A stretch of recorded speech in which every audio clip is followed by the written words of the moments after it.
नमस्कार दोस्तों, स्वागत है आपका आपके चैनल केसीसी मैथ क्लासेज पर।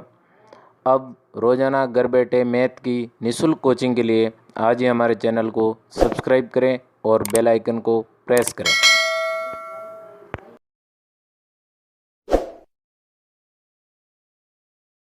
आज हम पढ़ेंगे प्रश्नमाला 2.1 और 2.1 का जो पहला क्वेश्चन है वो है कि धनात्मक जो पूर्णांक विषम धनात्मक पूर्णांक होता है उस संख्या का वर्ग 8q + 1 के रूप का होता है, ये हमें सिद्ध करना है। तो सबसे पहले आपको सिद्ध करने से पहले ये मालूम होना चाहिए कि धनात्मक पूर्णांक होता कैसा है, क्या होता है धनात्मक पूर्णांक, और उससे पहले इसमें जो सूत्र लगने वाला उसके बारे में भी आपको पता होना चाहिए। तो देखते हैं धनात्मक पूर्णांक होता है क्या। धनात्मक पूर्णांक का मतलब होता है जो भी संख्या प्लस में हो, जो भी संख्या या जिसका मान मानक संख्या वो प्लस में होती है वो धनात्मक कहलाती है। अब देखो जैसे धनात्मक पूर्णांक एक कोई भी ले सकते हैं, जैसे q एक धनात्मक पूर्णांक है, q एक धनात्मक पूर्णांक, ऐसा भी हो सकता है 2q एक धनात्मक पूर्णांक है, 3q भी एक धनात्मक पूर्णांक है, 4q भी एक धनात्मक पूर्णांक, ये सब धनात्मक पूर्णांक। धनात्मक मतलब जब ये प्लस में आएंगे तब ये धनात्मक पूर्णांक होंगे।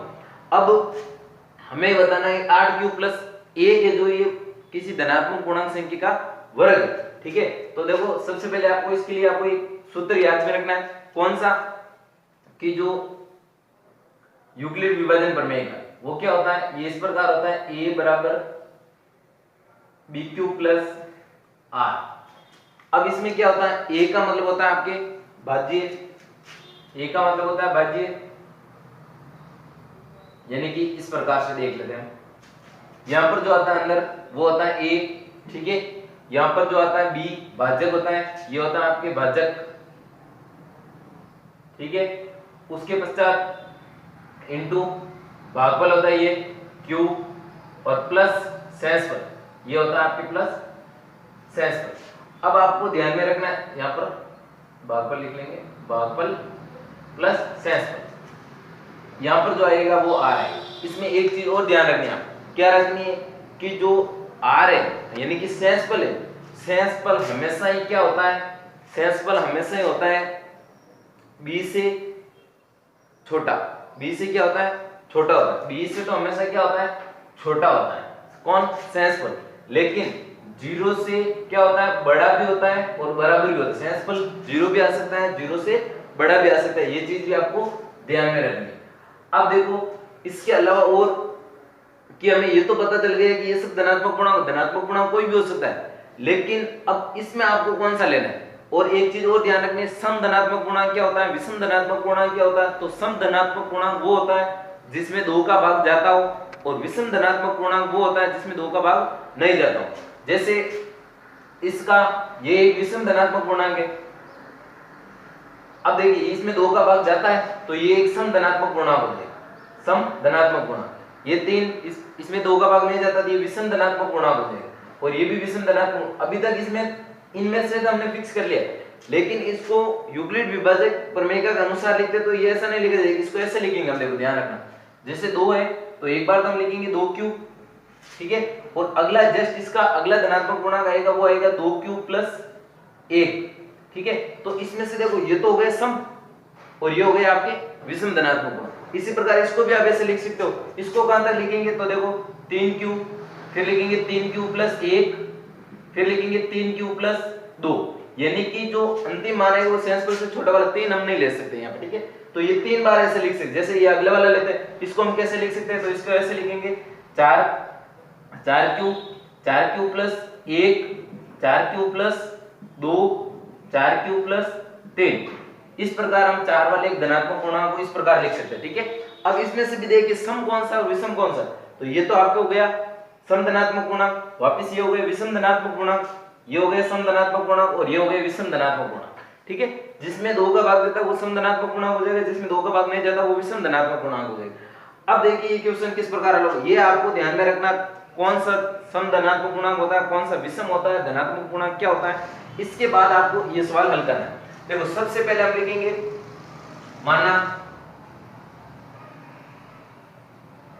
विषम धनात्मक पूर्णांक,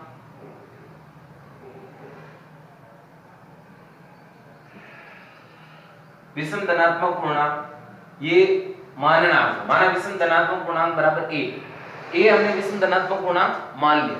ठीक है, अब उसके पश्चात आपको क्या करना है, अभी आपने देखो इनमें से देखा है कि धनात्मक पूर्णांक कौन सा पूछा इसने कि विषम धनात्मक पूर्णांक संख्या का वर्ग, यानी कि आपको सबसे पहले तो देखना है कि विषम धनात्मक पूर्णांक होता कौन सा है। तो देखो यहीं से शुरू करते हैं, ये भी तो विषम धनात्मक पूर्णांक है ना, ये भी विषम धनात्मक पूर्णांक है।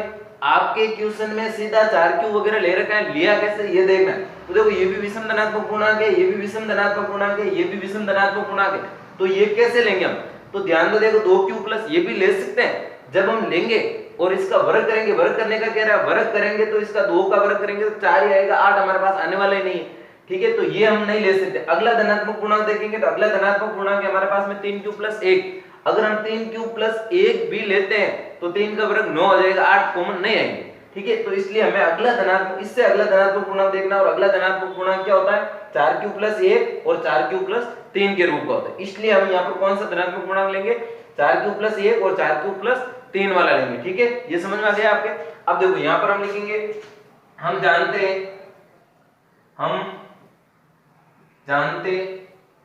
हैं कि विषम धनात्मक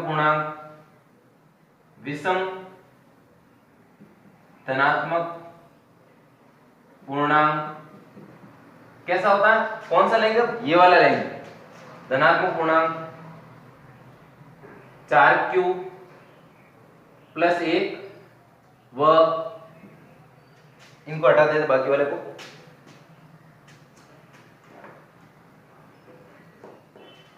4q प्लस 3 के रूप का होता है। ये चीज हमें लिखनी है।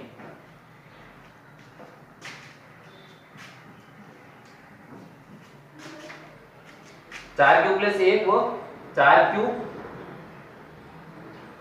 प्लस 3 के रूप का होता है। ठीक है, अब ध्यान में देखो, ये आपने कहां से लिखा समझ में आ गया। अब उसके पश्चात क्या कह रहे, किसी भी विषम धनात्मक पूर्णांक संख्या का वर्ग करने पर, तो वर्ग करते हैं तो हमने कौन सा धनात्मक पूर्णांक माना, ये माना, ये दो a माना, तो a और है कौन से विषम धनात्मक पूर्णांक, देखो ये दो तरीके का है, ये भी है ये भी। तो हमने ये a माना तो a के बराबर एक बार तो ये लिख लो 4q प्लस 1 और एक बार लिख लो a बराबर 4q प्लस 3। ठीक है, अब देखो इसने कहा वर्ग करने पर, तो चलो वर्ग करते हैं। a का अगर हम वर्ग करेंगे इधर तो 4q प्लस 1 का वर्ग करेंगे। ठीक है, वर्ग करने पर क्या होता है, ऐसा होना चाहिए। चलो ध्यान दो, a इसको भले मत लिखो, सीधे लिखो 4q प्लस 1 का होल स्क्वायर करेंगे तो क्या आएगा, 4q का स्क्वायर, 4q का स्क्वायर करेंगे तो क्या आएगा 16q स्क्वायर। ठीक है, अब उसके पश्चात देखिए सारसमीका, अगर पता नहीं हो तो ये सारसमीका लिखेंगे कि a प्लस b का होल स्क्वायर बराबर a square plus b square, या फिर 2ab लगा दो 2ab प्लस b स्क्वायर, ये वाली सारसमीका आपको लगानी है। ठीक है, तो देखो a का स्क्वायर कर लिया, फिर क्या आएगा 2ab, इन दोनों का गुणा किससे, 2 से, तो क्या आ जाएगा 8q प्लस के 8q। उसके पश्चात क्या आएगा b स्क्वायर, तो b कौन है 1, तो 1 का स्क्वायर करेंगे तो क्या आएगा 1। ठीक है, ये सारसमीका के अनुसार करना। अब देखो आपको करना क्या है, अब इन दोनों में से आपको लेना है कॉमन, तो कॉमन लेंगे तो क्या आएगा, केवल 8 ही कॉमन लेना है, क्योंकि हमें केवल आगे 8 ही लेके आना है। ठीक है ना, तो यहाँ पर हमने कॉमन लिया 8, इधर से क्या बच रहा है, कॉमन तो और ज्यादा आ रहा है, ध्यान रखना, आप पूरा कॉमन लेना चाहो पूरा ले लो, चलो पूरे ले लेते, 8q कॉमन आ रहा है। ठीक है, इधर से क्या बचा q, इधर से क्या बचा 2q, सॉरी इधर से क्या बचा 2q, और इधर से क्या बचा प्लस का 1 प्लस का 1। ठीक है, और ये प्लस का 1। अब आपको क्या करना है, देखो हमें केवल 8q प्लस 1 रखना है, यानी कि प्लस 1 तो रखना ही है, जो एक्स्ट्रा है उसको आप क्या कर दो, इस पूरे को q के रूप में मान लो, पूरे को क्या कर लो q के रूप में, या फिर आपको q की जगह जहां q है वहां पर कोई दूसरा नाम देना चाहो तो वहां पर दूसरा नाम दे दो ताकि कंफ्यूजन नहीं हो। ठीक है, आप चाहो तो भले दूसरा नाम दे सकते हो q की जगह m, ताकि आप कंफ्यूजन नहीं रहोगे। ठीक है, या फिर हम दे ही लेते हैं, देखो ये q की जगह m दे देना ताकि कंफ्यूजन नहीं रहे, जैसे ये m, यहां पर भी हम m कर लें, कंफ्यूजन नहीं रहेगा और कुछ नहीं। ठीक है ना, ये m, ये m, यहां पर भी m। ठीक है, तो यहां पर भी आपको m करना पड़ेगा। ये m। अब देखो करना क्या है, इस पूरे को यहां से m से लेकर के यहां तक, भाई 8 चाहिए आपको और 1 चाहिए, तो इस पूरे को आपको क्या करना, अब q मानना। तो यहां पर हम लिखेंगे कोष्टक में कि m कोष्टक 2m प्लस 1 बराबर हमने क्या मान लिया, q मान लिया, ठीक है ना। तो थोड़ा ये ध्यान रखना, वहां पर q हो तो यहां पर आप मानते वक्त m n वगैरह कुछ दूसरा मान लेना, ठीक है। चलो तो अब देखो 8 का 8 हो जाएगा और ये पूरा m 2m प्लस 1 इसको आपने क्या माना, q माना, तो इसके साथ में आ जाएगा q इस पूरे की जगह और प्लस का 1, ये इस प्रकार हल हो गया। तो देखो संख्या का जो विषम धनात्मक पूर्णांक संख्या वर्ग है वो क्या हो गया, 8q प्लस 1 के रूप में। इसी प्रकार इसको भी हल करते, देखो a का स्क्वायर, तो इधर भी हम लिखेंगे 4m प्लस 3 का होल स्क्वायर, और जब होल स्क्वायर हल करेंगे तो देखो 4 का स्क्वायर 4m का स्क्वायर क्या हो जाएगा, 4 का स्क्वायर 16, इधर 3 वाला ने, हाँ 16m स्क्वायर, फिर प्लस प्लस इन दोनों का गुणा करके 2 से गुणा करेंगे, इन दोनों का गुणा करके 2 से गुणा करेंगे तो क्या है, 4 का 2 से, 4 का 3 से 12 और 12 का 2 से 24m। उसके पश्चात क्या करना है, 3 का स्क्वायर यानी कि b का स्क्वायर, तो b कितना है 3, 3 का स्क्वायर क्या हो जाएगा 9। अब ध्यान देना, इस पूरे में से आपको कॉमन लेना है, तो पूरे में से कॉमन लेंगे तो क्या देखो इसमें से कॉमन क्या आ रहा है, क्या कॉमन आ रहा है, इधर पहले तो ध्यान रखना, देखो इसको आप 1 प्लस लाना है, ध्यान रखना है यहाँ पर इसको 1 प्लस लाना है, तो इसको 9 को क्या करें, 9 तो इसमें से कॉमन नहीं आएगा, तो इस 9 को हम लिखेंगे 1 प्लस 8, क्या लिखेंगे 1 प्लस 8, ध्यान देना, इधर 16m square plus 24m plus 8 plus 1, ठीक है, क्योंकि 8 कॉमन ले रहे थे। अब ध्यान दो, इस पूरे में से हम लेते हैं कॉमन, तो कॉमन लेंगे तो क्या आएगा, देखो 16 24 8, इन तीनों में 8 कॉमन आ रहा है, ठीक है ना, तो इधर से हमने ले लिया 8, ठीक है, इधर से क्या बच गया, इधर से क्या बच गया 2m square, 2m square plus इधर से क्या बच रहा है आपके 8, 8 कॉमन ले लिया तो 3m, फिर प्लस का 1 और प्लस का 1, ये हमने कॉमन लिया, ठीक है। अब उसके पश्चात देखिए इस पूरे को आपको क्या मानना है, q मानना, तो यहां पर हम लिख लेंगे कि 2m square plus 3m plus 1 बराबर q, ठीक है। अब हल करते देखो 8 का 8 और इस पूरे की जगह हम क्या लिख देंगे, q लिख देंगे, तो ये पूरे की जगह हमने लिख दिया q और ये प्लस का 1, ये हो गया। देखो धनात्मक पूर्णांक हमने ये माना था और ये का जब हमने वर्ग करा तो किसके रूप में हो गया, 8q प्लस 1 के रूप में, तो हम लिख देंगे अतः किसी भी विषम धनात्मक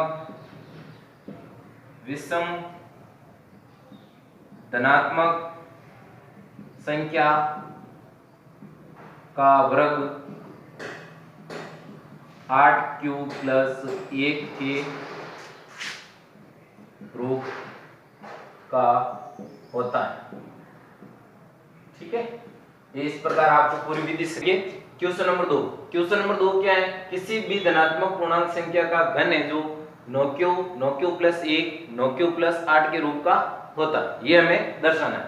तो सबसे पहले हमें क्या करना है कि जो घन है वो 9q प्लस 1 9q प्लस 8 के रूप का होता है, तो सबसे पहले हमें धनात्मक पूर्णांक माना, तो हमने माना था कि भाई धनात्मक पूर्णांक ऐसे होते हैं, 2q भी होता है 3q भी होते हैं, होते कि नहीं होते, ठीक है। तो इनमें से आपको कौन सा मानना है, जैसे 2 ले, ऐसे तो q भी होता है, ध्यान रखना, और यहाँ पर q है पहले से की बात क्या करें हम m मान ले, 2m या 3m। अब ध्यान रखना इनमें से कौन सा मानना है, तो देखो यहाँ पर घन है 9, तो अगर हम 2 का घन करते हैं तो 8 ही आता है, तो 2 वाली संख्या तो हम मान ही नहीं सकते, तो जस्ट उसके आगे वाली संख्या कौन सी है 3, तो 3 का अगर हम घन करते हैं तो 27 और 27 में अगर कॉमन ले तो 9 आ सकता है, इसलिए हमें 3 वाली संख्या माननी है। अब देखो 3 वाली होती कौन कौन सी है, जो धनात्मक पूर्णांक होते हैं 3 से संबंधित कौन कौन से होते हैं, 3 से संबंधित होते हैं 3m प्लस 1 3m प्लस 2, ये होते हैं धनात्मक 3 से, ठीक है। तो यहां पर लिखेंगे देखो माना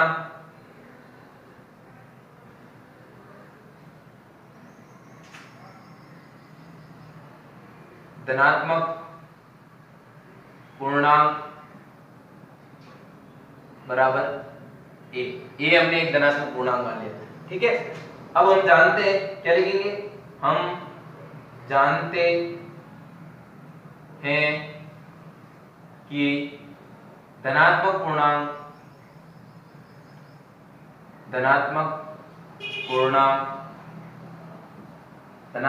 कैसा होता है, धनात्मक पूर्णांक 3m प्लस 1 या 3m प्लस 2 के रूप में होता है, 2 के रूप में होता है। ये लाइन आपको ध्यान से लिखनी है, ठीक है। अब ये 3m प्लस 1 ये भी क्यों लिखा, ये भी आपको बता दिया। अब आपको क्या करना है, देखो हमने कौन सा धनात्मक पूर्णांक माना, a माना, तो a, और धनात्मक पूर्णांक होता कैसा है, ऐसा होता है 3 तरीके से। तो 3 बार लिख लेंगे, एक बार तो लिख लेंगे a बराबर 3m, ठीक है, और एक बार हम लिख लेंगे a बराबर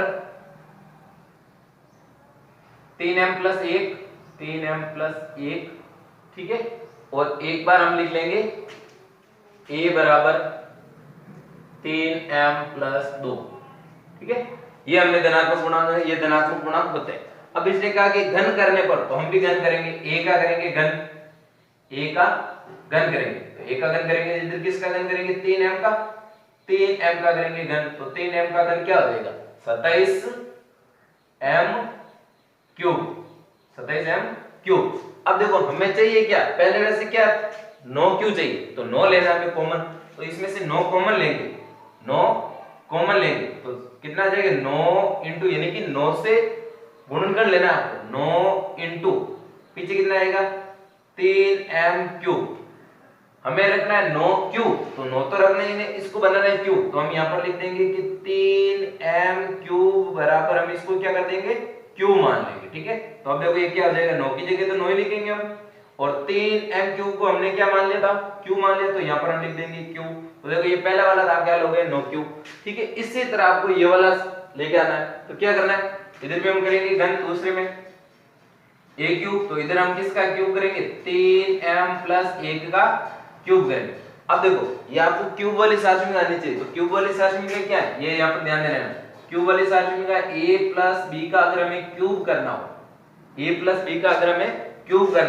तो इसकी सारणी का ऐसे रहेगी a क्यूब, ठीक है, प्लस 3ab, ठीक है, उसके बाद में आएगा a प्लस b, और उसके बाद में आएगा प्लस b क्यूब, क्या आएगा b क्यूब। ये चीज आपको ध्यान में रखनी है। अब देखिए आप हल करेंगे इसका, तो इसका हल करेंगे क्या आएगा 3m, तो इधर किसका 3m का स्क्वायर क्यूब करेंगे, तो 3m का क्यूब करेंगे तो आ जाएगा आपके 27m क्यूब, ठीक है, प्लस 3 इंटू ab का मान, तो a की जगह a का मान और b की जगह b का मान, ठीक है। फिर कोष्टक में a प्लस b, तो 3m प्लस 1 प्लस b का क्यूब, b कितना है 1, तो 1 का क्यूब। ये करेंगे आप हल। अब देखो हल करते हैं, हल करेंगे क्या आएगा, इधर 27m क्यूब का 27m क्यूब ही रहेगा, प्लस 3 का किससे गुणा 3m से, तो कितना हो जाएगा 9m, फिर 9m का 1 से गुणा करेंगे 9m ही रहेगा, 9m का हम गुणा करेंगे 3m से, 9m का गुणा करेंगे हम 3m से, तो क्या आ जाएगा 27m स्क्वायर, 9m का गुणा 3m से करेंगे तो 27m स्क्वायर, ठीक है। उसके बाद 9m, इधर 9m बनना है, 9m का गुणा 1 से करेंगे क्या आएगा प्लस के 9m, ठीक है। ये तो हो गया इसका हल, और प्लस का ये 1, क्लियर। अब देखो ये 1 पीछे क्यों लिखा, क्योंकि हमें इसमें 1 प्लस में पीछे लेके आना, इसलिए पहले से आप इसको 1 को अलग रखो। अब क्या करना है आपको, इनमें से लेना कॉमन, इन तीनों में से कॉमन लेना। अब कॉमन आ क्या रहा है, हालांकि ज्यादा भी कॉमन आ रहा है तो हमें तो क्या साइड में 9 लाना है, तो 9 को आप ऐसे करो कॉमन ले लो, ठीक है। ऐसे तो m भी कॉमन आ रहा है, लेकिन हमें नहीं लेना, केवल 9 ले लो। चलो 9 इधर से क्या बचा, 9 हमने ले लिया, तो पीछे बचा 3m क्यूब, ठीक है, 3m क्यूब।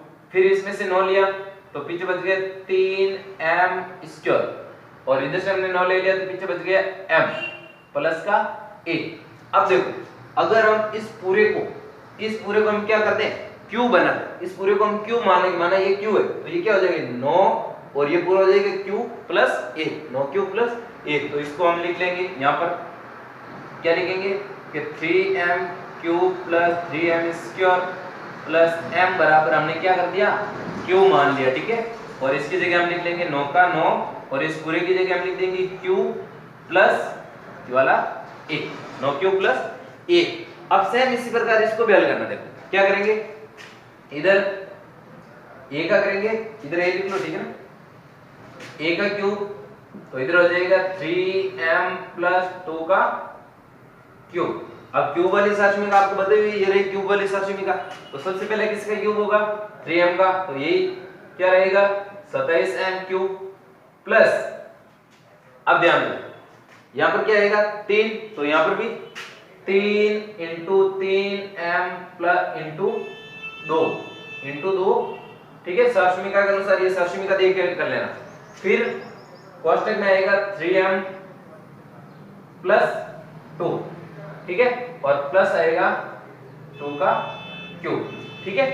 अब ध्यान देना हल करते हैं, इधर वापस 27m क्यूब का तो 27m क्यूब ही रहेगा, ठीक है।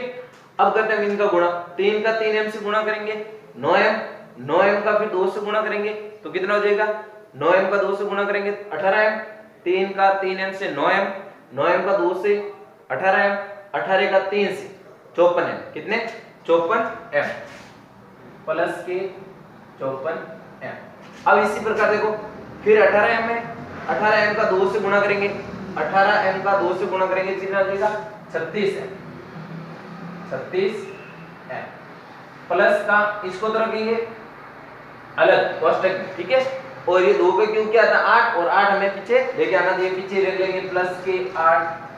अब वापस इनमें से कॉमन, अब देखो कॉमन यहाँ पर ध्यान रखना है, कॉमन क्या लेना है नॉइज कॉमन लेना है, ज्यादा नहीं लेना, केवल 9 कॉमन ले लो बस, आ तो ज्यादा रहा है हमें केवल 9 ही लेना है तो 9 ले लेते हैं इसमें से 9 कॉमन लिया तो पीछे क्या बच गया 3m क्यूब, 3m क्यूब, ठीक है। अब इसमें से देखो इसमें ये स्क्वायर रहेगा यहाँ पर स्क्वायर, ठीक है। फिर 54m स्क्वायर में से 9 कॉमन ले लें तो पीछे क्या बचेगा प्लस 6m स्क्वायर, 6 नंबर की 54m स्क्वायर। फिर इसमें से कॉमन ले 36m में से 9 ले लिए तो पीछे क्या बचेगा 4m प्लस के 8। अब देखो 9 का ये 9 है, ये इस पूरे का क्या मान लो क्यू मान लो, इस पूरे का क्या मान लो क्यू मान लो, तो 9 की जगह 9 और इस पूरे को क्यू वाले पहले यहां पर लिख लेते हैं संकेत में कि 3m cube plus 6m square plus 4m बराबर क्यू, ठीक है। अब इसके अनुसार 9 का 9 लिखेंगे हम और इस पूरे की जगह पूरे को हमने क्या मान लिया क्यू, तो इसकी जगह हम लिख लेंगे क्यू और प्लस का r, ये हो गया इसका भी। तो यहां पर हम लिख सकते हैं अंत में क्या लिखेंगे अतः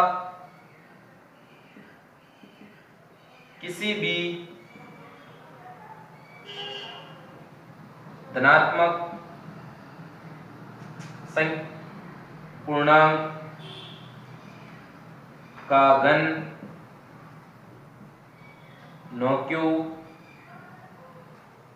9q प्लस 1 या 9q प्लस 8 के रूप में होता है, ठीक है।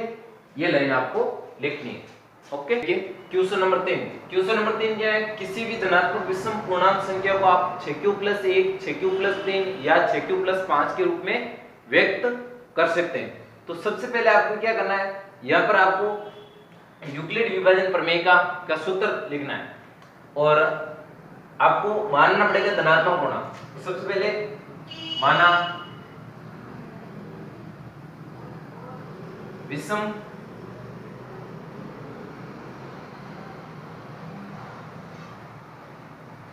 धनात्मक पूर्णांक बराबर ए हमने विषम धनात्मक पूर्णांक मान लिया। अब एक चीज यहाँ पे ध्यान रखना, आपको क्या ध्यान रखना है कि जब इस प्रकार का क्वेश्चन हो, वर्ग या घन नहीं कर रखा हो, तो इसके जस्ट पास में वाला जो अंक संख्या है उसको आपको किसका मान मानना है, बी का मान मानना है। या फिर यूक्लिड विभाजन प्रमेयिका के अनुसार भी देखें तो a बराबर बी क्यू प्लस आर, तो ये किसका मान रहेगा, b का मान रहेगा। तो यहां पर हम लिख लेंगे b बराबर 6। ठीक है, अब यूक्लिड विभाजन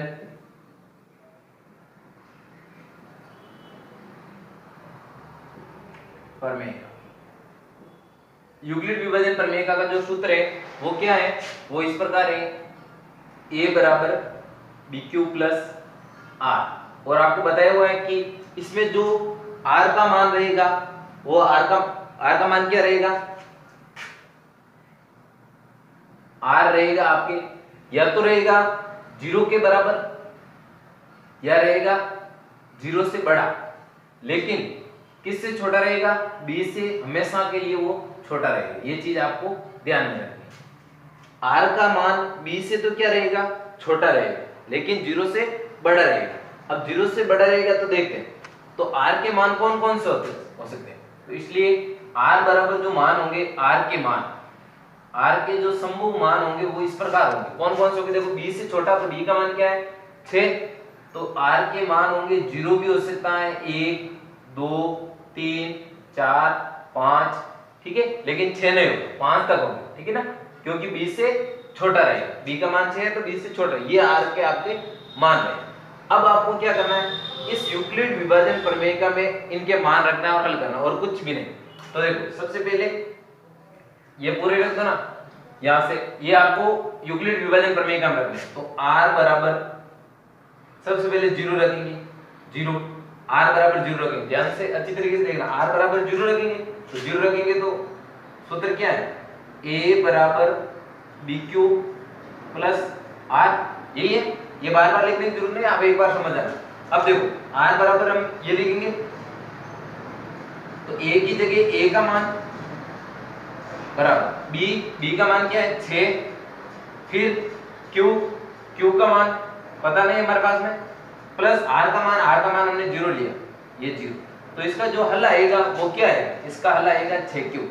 और 6q है जो क्या है, 6q है जो एक कौन सा पूर्णांक 2 का भाग जाता है, तो ये सम पूर्णांक, कौन सा पूर्णांक हो गया, सम, ठीक है, सम पूर्णांक हो गया, ये 2 का भाग जा रहा है। फिर इसी प्रकार अब क्या रखेंगे हम, r बराबर रखेंगे 1, तो r बराबर 1 रखने पर 1 रखोगे तो क्या हो जाएगा, ये बार बार लिखने की जरूरत नहीं, आप सीधे लिख लो a बराबर 6q प्लस 1। अब इसको अगर हम हल भी करें तो हल होगा नहीं, ठीक है, तो ये पीछे 1 आया हुआ, तो ये कौन सा पूर्णांक है, ये जो पूर्णांक है आपके विषम पूर्णांक, कौन सा पूर्णांक हो गया, विषम पूर्णांक, ठीक है। इसी प्रकार r बराबर कौन सा रखेंगे, 2 का मान रखेंगे, और जब 2 का मान रखेंगे तो क्या आएगा, a बराबर 6q प्लस 2। और देखिए अब इसमें 2 का भाग जा रहा है, 2 का भाग जा रहा है, या कैसे पता नहीं चले तो आगे कॉमन ले लो, दोनों में कॉमन आ गया, 2 का भाग जाएगा, इधर से क्या बचा 3q प्लस 1, ठीक है, 2 का भाग जा रहा है, तो ये कौन सा पूर्णांक हो गया, ये हो गया विषम पूर्णांक, सम पूर्णांक, सॉरी, ये हो गया सम, ठीक है। फिर इसी प्रकार r बराबर 3 रखने पर, और 3 रखोगे तो a बराबर 6q प्लस 3, और इसमें 2 का भाग नहीं जाएगा तो ये हो जाएगा आपके विषम, ठीक है। फिर r बराबर क्या रखेंगे, r बराबर 4 रखेंगे, 4 रखेंगे तो a बराबर 6q प्लस 4, और जब इसमें भी कॉमन लेंगे तो देखो 2 कॉमन, इधर से क्या बच गया 3q प्लस 2। अब देखो जब 2 का भाग जाएगा तो ये कौन सा पूर्णांक हो जाएगा, ये हो जाएगा आपके सम पूर्णांक, कौन सा, सम। फिर इसी प्रकार r बराबर 5 रखेंगे, और जब 5 रखेंगे तो जाएगा a बराबर 6q प्लस 5, और इसका हल नहीं कर सकते आप, हल नहीं मतलब ये कौन सा पूर्णांक हो गया, ये हो गया विषम पूर्णांक, ये कौन सा पूर्णांक हो गया, विषम पूर्णांक।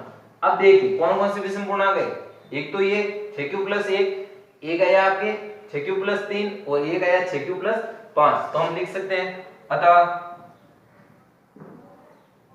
किसी भी, वापस यहीं से, किसी भी धनात्मक विषम पूर्णांक संख्या को, किसी भी विषम धनात्मक पूर्णांक संख्या को 6q प्लस 1, 6q प्लस